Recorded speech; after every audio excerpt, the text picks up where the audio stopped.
పల్నాడు జిల్లా మండలం పెద్దగార్లపాడులోని రైతులు ఆందోళనకు దిగారు.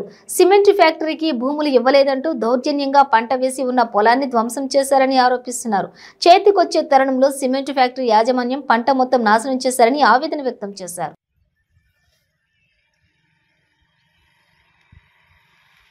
మల్లికార్జునరావు అన్న, మాది పెదగార్లపాడు ఊరు.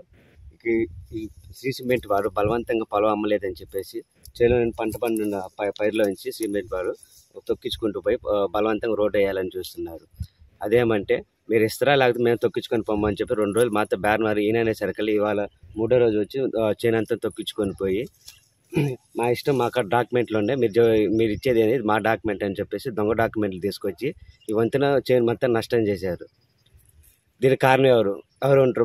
ఎంఆర్ఓ కూడా దొంగ రిజిస్ట్రేషన్కి అన్నిటికి సపోర్ట్ చేసి ఊర్లో నాయకులు కానీ లేకపోతే అక్కడ ఉన్న నాయకులు కానీ అదేమంటే శ్రీ సిమెంట్ మాకు రిజిస్ట్రేషన్ చేసింది పొలాన్ని, అందుకని నేను రోడ్డు వేసుకొని పోతున్నా అని చెప్పేసి అమలా ప్రాజెక్ట్ అయిన చిరుమామల వెంకటేశ్వరరావు గారు మాతో గొడవపడి నేను లేదని చెప్పేసి మమ్మల్ని అందరినీ పక్కన నెట్టేసి ఎవరు లేని టైం వచ్చేసి చేలోకి దిగి తోటనంతా తొక్కించుకొని పోయి వంతున చేలు మొత్తం నాశనం చేశాడు. నాయకులైన కోటకృష్ణ గారు అదేమంటే పెద్ద మనుషులు అంటే వాళ్ళకి రిజిస్ట్రేషన్ ఉందని చెప్పేసి మాకేం మాట్లాడకుండా చేను వాళ్ళదని చెప్పేసి వచ్చిన నాయకులు కూడా ఏం మాట్లాడకుండా మాకు సపోర్ట్ చేయకుండా చేను అంతా నాశనం చేసి పెట్టి వదిలేశారని.